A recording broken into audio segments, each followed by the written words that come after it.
कांग्रेस नेता सचिन पायलट ने जयपुर में एक कार्यक्रम के दौरान बीजेपी के नेतृत्व वाली केंद्र सरकार पर तीखा हमला बोला। बीजेपी के 400 पार नारे पर निशाना साधते हुए राजस्थान के पूर्व उप मुख्यमंत्री ने 2024 के लोकसभा चुनाव में पार्टी के कमजोर प्रदर्शन की ओर इशारा किया।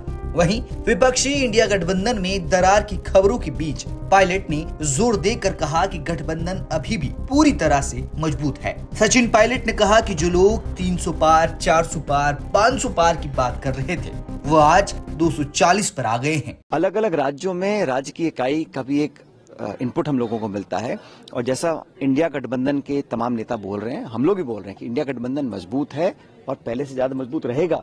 लेकिन अलग अलग राज्यों में कभी कभी जो विधानसभा के चुनाव आते हैं उसमें हम अपना अलग स्टैंड लेते हैं।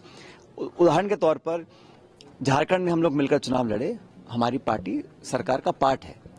जम्मू कश्मीर में हम मिलकर चुनाव लड़े लेकिन आज हम सरकार का पार्ट नहीं है। और दिल्ली में जैसे पंजाब में हम आमने सामने लड़े थे, दिल्ली में मुकाबला कर रहे हैं और हम लड़ रहे हैं, जीतने के लिए लड़ रहे हैं, जनता निर्णय करेगी। आने वाला जो लोकसभा का चुनाव उसमें गठबंधन भी काम करेगा और आशा के साथ सरकार बनाने की बात कर रहे हैं। लेकिन नीतीश और चंद्रबाबू नायडू कब पलट जाए ये बात भी आपने बोली, तो ऐसी कोई संभावना लग रही है क्या? तो पहले ऐसा कभी हुआ नहीं है क्या?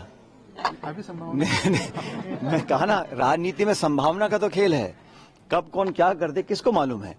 और राजनीति में कुछ हफ्ते कुछ महीनों के बाद क्या हो पता नहीं, लेकिन जो इंडिया गठबंधन है वो पूरी तरह मजबूत है। लोकसभा को लेकर हम चुनाव इकट्ठा लड़े थे, जैसे मैंने कहा हमारे अच्छे परिणाम आए उत्तर प्रदेश में, महाराष्ट्र में, हरियाणा में, राजस्थान में और बाकी राज्यों के अंदर भी। तो हमारा गठबंधन मजबूत है और सब नेता बार बार बात को बोलते हैं कि एकजुटता विपक्ष की आज एक बहुत बड़ी जरूरत है और पूरे देश को उम्मीद है इंडिया अलायंस के साथ उसमें हम अड़िग हैं, खड़े रहें। ये टिप्पणी उन्होंने लोकसभा चुनाव में बीजेपी की 240 सीटें आने पर की। एनडीए की स्थिरता पर सवाल उठाते हुए सचिन पायलट ने कहा कि कब चंद्रबाबू नायडू जी का मन बदल जाए, कब नीतीश जी पलटी मार दें, यह किसी को नहीं पता।